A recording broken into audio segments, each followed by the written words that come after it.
This morning I'm talking with Brian Wernham, who is the author of a book entitled Agile Project Management for Government, which has just been published in August 2012.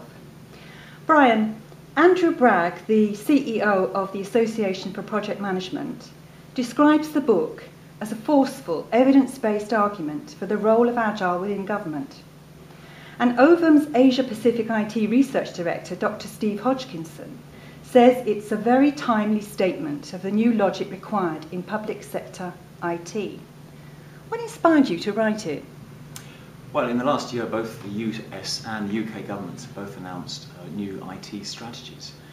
In the US, we've got the 25-point implementation plan, and in the UK, Francis Maude and the new coalition government are championing a new IT strategy. And both of these strategies depend very much upon agile project management to implement the new technologies that are behind these strategies. In the US, they've taken a very proactive approach. They have a full-time CIO who's been auditing all their existing projects and reorientating them to make them more incremental and more agile. In the US, we've seen a different approach driven by committee and a part-time CIO.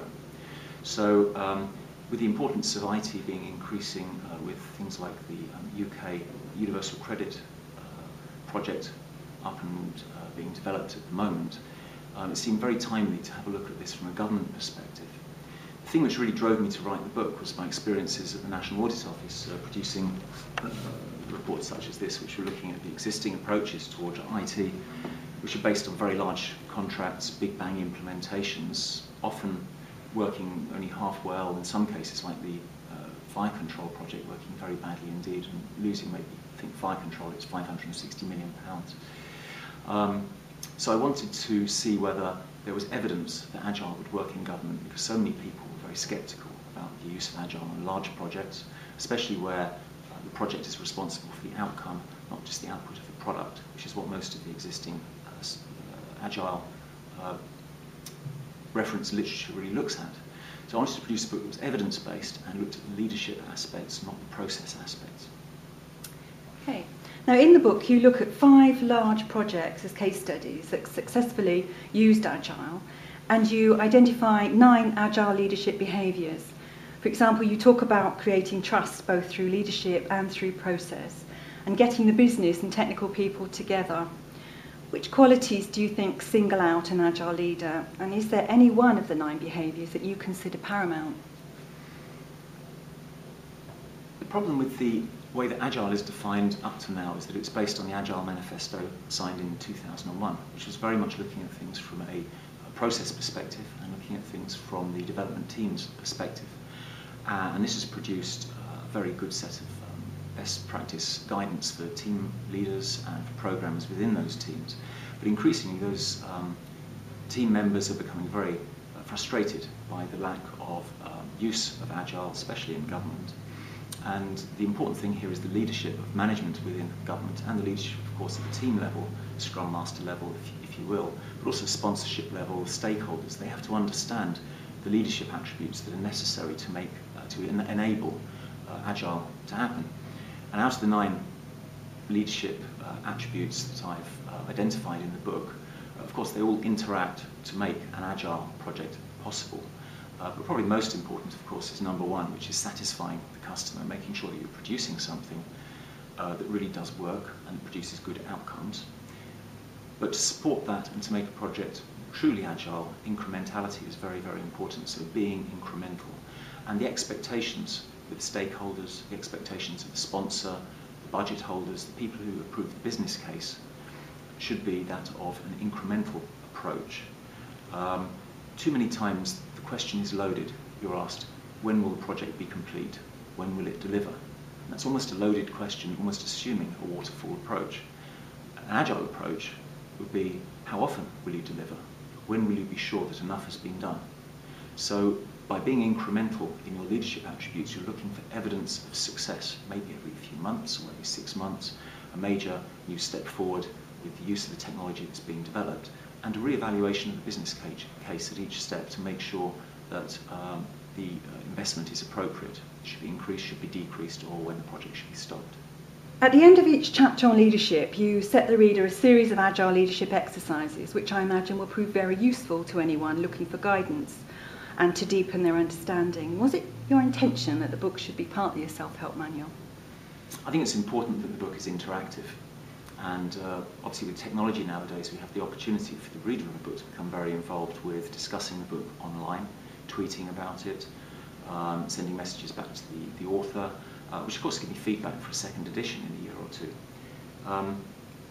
In terms of getting the reader involved, I thought it's very important to ask questions, reflexive questions, that would get the reader to have a think about what that previous chapter they read really means from their point of view, how they could change their behaviour. So the questions at the end of each chapter firstly ask the reader to recap on their understanding of the chapter, to think about alternative explanations that I provided, maybe different conclusions that they would draw from their own experiences. And secondly, these leadership exercises so that when they're at work, they can make their own behaviours more agile. Okay.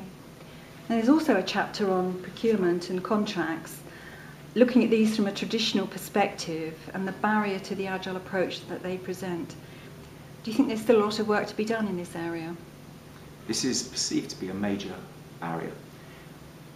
In the UK, we have very strict EU procurement regulations that ensure that any tranche of project work, in fact any project which will amount to more than £100,000, which is a very small amount of development work for technology, has to go through a very strict and rigorous procurement process, and there's nothing wrong with that. The problem is that it often ends up with a big bang approach, with big design up front being produced by a committee, being let out to a single large contract with an end date which is many years from now, and then circumstances change, the technology is proving not to work, and problems occur.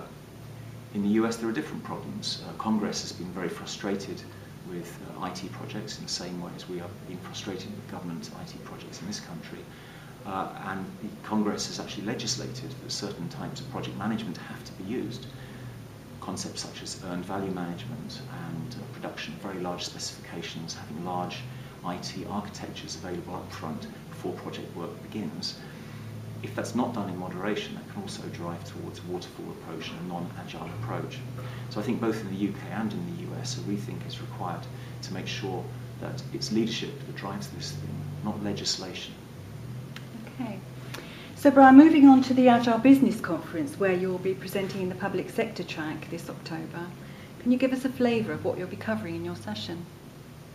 I'll be looking at the FBI's Sentinel case management project, which has just been implemented in the last month, fully successfully.